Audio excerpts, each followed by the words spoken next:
તો મિત્રો, સ્વાગત છે આજનો તમારા એક નવા વિડીયોમાં।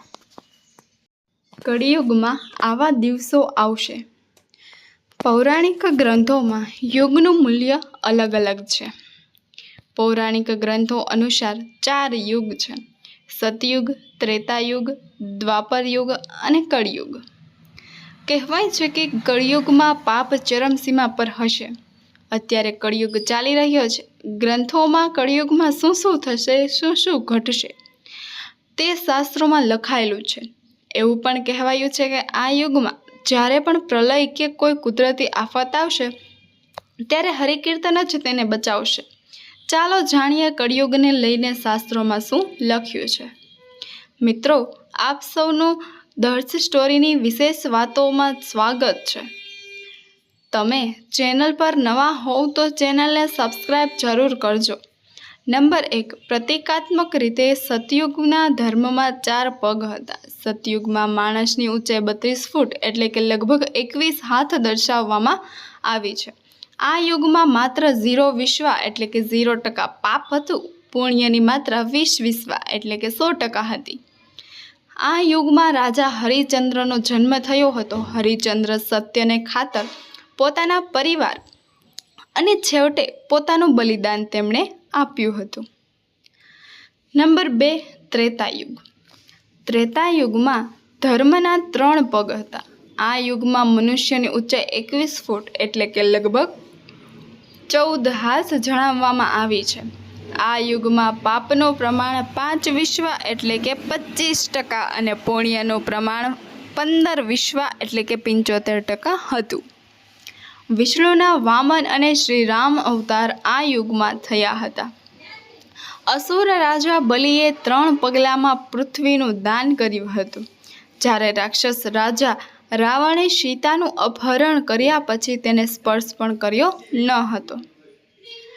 ત્યારબાદ નંબર 3 પર છે દ્વાપર યુગ। આ યુગમાં ધર્મના માત્ર 2 પગ જ હતા। આ યુગમાં માણસની ઊંચાઈ 11 ફૂટ એટલે કે લગભગ 7 હાથ દર્શાવવામાં આવી છે। આ યુગમાં પાપનું પ્રમાણ 10 વિશ્વા એટલે કે 50% જણાવ્યું છે। જ્યારે પુણ્યનું પ્રમાણ 10 વિશ્વા એટલે કે 50% છે। મતલબ કે આ યુગમાં અડધા મનુષ્ય પાપી હતા અને અડધા મનુષ્યો પુણ્યશાળી હતા। આ યુગમાં મહાભારતનું યુદ્ધ થયું હતું। આ યુદ્ધ ધાર્મિક યુદ્ધ હતું। કૃષ્ણએ ધર્મનું રક્ષણ પણ કર્યું હતું। ત્યારબાદ નંબર 4 પર છે કળિયુગ। દ્વાપરમાં 2 પગ અને હવે કળિયુગમાં ધર્મના ચરણનો પતો નથી। પાપ વધવા લાગ્યા છે। આ યુગમાં મનુષ્યની સરેરાશ ઊંચાઈ 5 ફૂટ 5 ઇંચ એટલે કે લગભગ 3.5 હાથ કહેવાય છે। આ યુગમાં ધર્મનો ચોથો ભાગ જ રહે છે। આ યુગમાં પાપનું પ્રમાણ 15 વિશ્વા એટલે કે 75% છે। જ્યારે પુણ્યનું પ્રમાણ 5 વિશ્વા એટલે કે 25% છે। પરંતુ હાલમાં કળિયુગ તેની ચરમસીમાએ હોવાનું જોવા મળે છે। જે 25% પુણ્યનો ઉલ્લેખ કરવામાં આવ્યો છે તે હવે ક્યાંય દેખાતો નથી।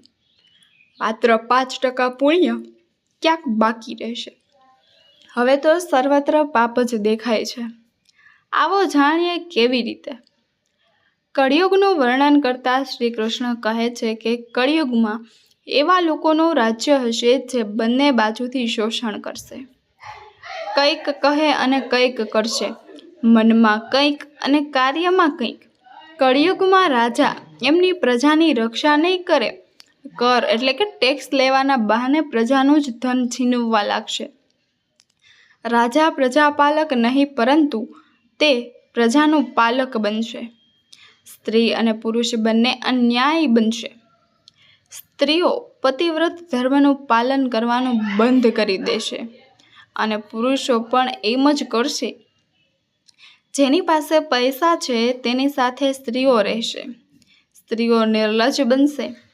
સ્ત્રી પુરુષને લગતા તમામ વૈદિક નિયમો અદૃશ્ય થઈ જશે। લોકો ખોટું બોલશે। દરેક જગ્યાએ અસત્યનું ચલણ વધી જશે।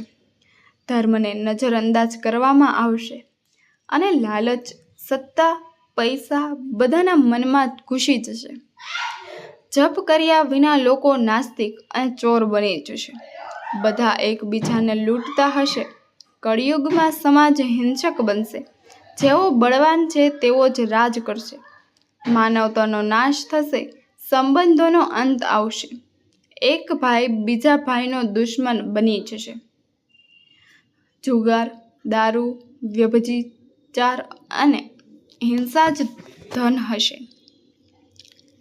કળિયુગના આગમન સાથે માનવ વર્તન દુષ્ટ બનશે અને યોગીઓ પણ દુષ્ટ મનના હશે. દુનિયામાં પરસ્પર વૈમનસ્ય ફેલાશે. ગુરુઓનું સન્માન કરવાની પરંપરા પણ નષ્ટ થઈ જશે.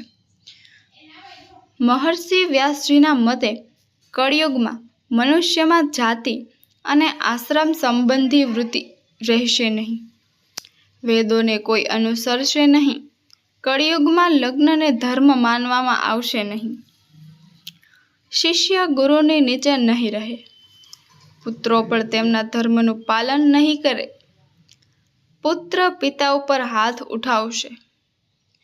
કળિયુગમાં બેઈમાનીનું રાજ ચાલશે. લોકો એકબીજાને ઠગીને પૈસા પડાવશે. લોકો એકબીજાને મારશે, હક છીનવશે અને એકબીજા સાથે ગદ્દારી કરશે. શ્રીમદ ભાગવતના 12મા ઉપદેશમાં શ્રી સુખદેવજી પરીક્ષિતજીને કહે છે, જેમ જેમ ઉગ્ર કળિયુગ આગળ વધશે તેમ તેમ ધર્મ, સત્ય, પવિત્રતા, ક્ષમા, દયા, ઉમર, બળ અને સ્મરણ શક્તિ ઉત્તરોત્તર અદૃશ્ય થઈ જશે. કળિયુગના અંતમાં જમીન ખોરાકનું ઉત્પાદન કરવાનું બંધ કરશે. વૃક્ષો ફળ આપશે નહીં. ધીરે ધીરે આ બધી વસ્તુ અદૃશ્ય થઈ જશે. લોકો માત્ર માછલી અને માંસ ખાશે. ગાયો બકરી જેમ નાની થઈ જશે, ઓછું દૂધ આપશે અને અંતે ગાયો દૂધ આપવાનું પણ બંધ કરી દેશે. બ્રહ્મવૈવર્તમાં પુરાણમાં કહેવામાં આવ્યું છે કે કળિયુગમાં એવો સમય પણ આવશે જ્યારે મનુષ્યની ઉંમર ઘણી ઓછી થઈ જશે.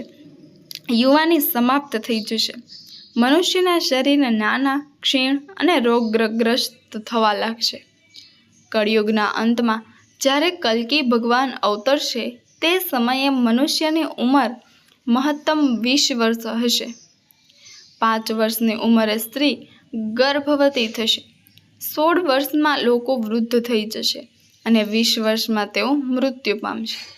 કળિયુગના અંતમાં મોટા ભયંકર ભૂકંપ, ભારે વરસાદ, પ્રલય અને તીવ્ર ગરમી થશે. મહાભારતમાં વન પર્વમાં પણ વર્ણન છે કે કળિયુગનો અંત જળથી નહીં પરંતુ પૃથ્વીની ગરમીના લીધે થશે. કળિયુગના અંતમાં સૂર્યનું તેજ એટલું બધું વધી જશે કે નદીઓ, સમુદ્ર સુકાઈ જશે. સૂર્યની ગરમીને કારણે